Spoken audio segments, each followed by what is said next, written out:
Hello mga mi! Tutorial tayo ng flower lamp na gawa sa fuzzy wire. Lily of the Valley. Madali lang tong gawin mga mi. Gawa muna tayo ng petals. Sa isang petals, gagamit tayo ng 5 fuzzy wire. Yung 4, i-fold natin ng ganyan mga mi. Tapos yung isa, ganito ang gagawin natin. Iti-twist lang ng 2 beses. Tapos yung nasa baba, ayusin mo lang ng ganito. Pag naayos na, ibaba mo din yung 2.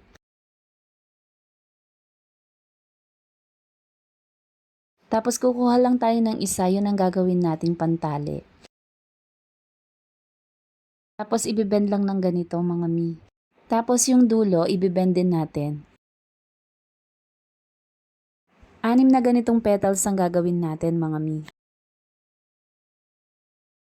Tapos 2 floral wire to, 40 cm ang haba. Ibibend lang natin yung dulo ng ganito.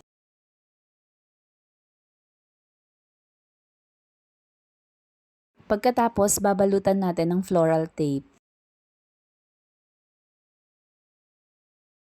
Tapos mag-iiwan tayo ng 7 cm, hindi natin yun babalutin. Pagsasamahin na natin yung mga petals. Ididikit din natin yung bandang taas.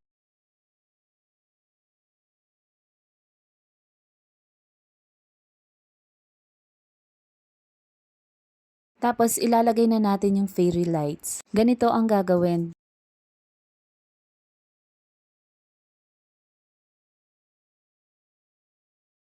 Tapos nilusot ko lang sa isa sa mga petals. Tapos didikit lang natin mga mi. 5 cm to, inikot ko lang yung bandang taas. 6 ang ginawa kong ganito.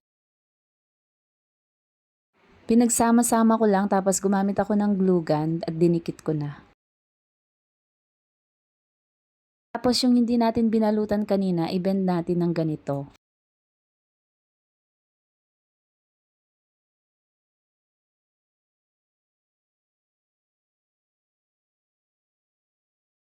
Dalawang floral wire to, gagawa lang tayo ng bilog. 40 cm din ang haba mga mi. Tapos itatali lang natin ng fuzzy wire na kulay green.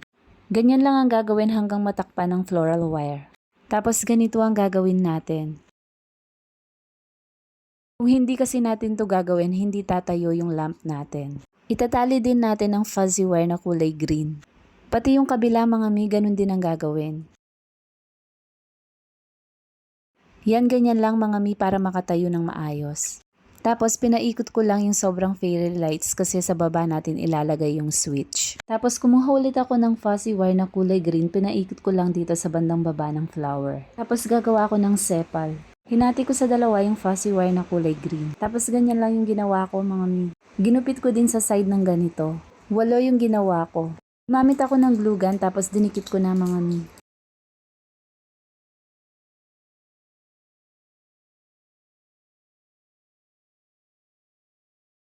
Tapos binalutan ko ulit ng fuzzy wire na kulay green. 30 cm to ng fuzzy wire na kulay green, babalutan lang natin ng floral tape. Tapos gumawa ako ng dahon na maliit. 10 cm ang haba nito. Tapos sumukat lang ako ng 3 cm. Parehas lang din ng ginawa ko kanina. Ginupit ko din yung gilid. 4 naman yung ginawa ko. Tapos pagsasamahin ko lang dun sa binalutan ko ng floral tape kanina.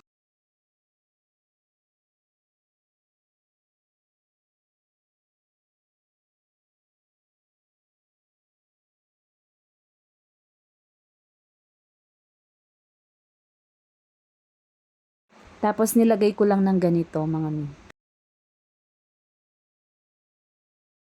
Tsaka ako bined ng konti.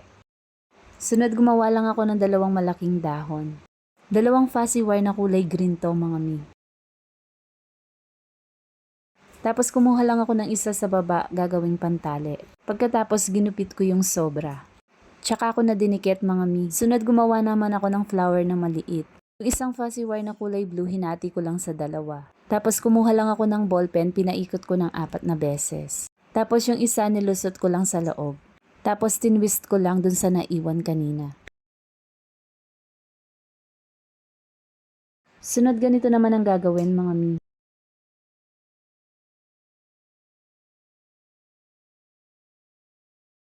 Tapos nilagyan ko ng 6 mm pearl bead sa gitna.